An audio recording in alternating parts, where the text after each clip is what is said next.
গাজা উপত্যকায় ইসরায়েলের স্থল অভিযান এক নতুন ও চূড়ান্ত রূপ নিয়েছে। ২৫ মে টাইমস অফ ইসরায়েলের বরাতে জানা গেছে, ইসরায়েলি সেনাবাহিনী আইডিএফের মোট নিয়মিত সদস্যের সব সাঁজোয়া ব্রিগেড গাজায় মোতায়েন করেছে। এই সিদ্ধান্তের ফলে গোটা গাজা এখন কার্যত একটি সশস্ত্র যুদ্ধক্ষেত্রে পরিণত হয়েছে।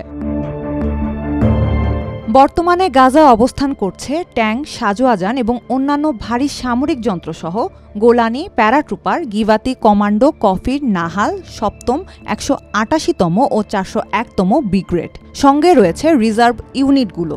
এর আগে আইডিএফ জানিয়েছিল তারা ৫টি সামরিক ডিভিশনের মাধ্যমে অভিযান পরিচালনা করছে, যার অর্থ হল ফিলিস্তিনের অবরুদ্ধ ভূখণ্ডটিতে হাজার হাজার সেনা মোতায়েন রয়েছে। ইসরায়েলি কর্মকর্তারা কড়া হুঁশিয়ারি দিয়ে বলেছে যে হামাস যদি জিম্মি বিনিময়ের চুক্তিতে না আসে তাহলে আরও জোরালো হবে আইডিএফের অভিযান। এখন কয়েকগুণ তীব্র হয়েছে ইসরায়েলি অভিযানের মাত্রা। এদিকে গাজার পরিস্থিতি প্রতিদিন আরও ভয়াবহ হয়ে উঠছে।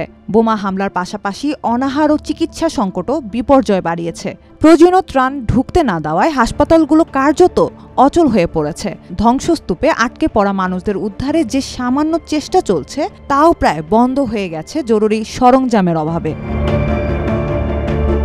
গাজার সিভিল ডিফেন্সের সরবরাহ বিভাগের পরিচালক মোহাম্মদ আল মুগাইর জানিয়েছেন, ইসরায়েলি সেনাদের হামলার মুখে প্রতিদিন উদ্ধার কাজ চালিয়ে যাওয়া অসম্ভব হয়ে পড়েছে। আমরা এখন পর্যন্ত ১,৭০,০০০-এর বেশি জরুরি ফোন কল পেয়েছি। এর বেশিরভাগই হতাহতদের উদ্ধারের আবেদন।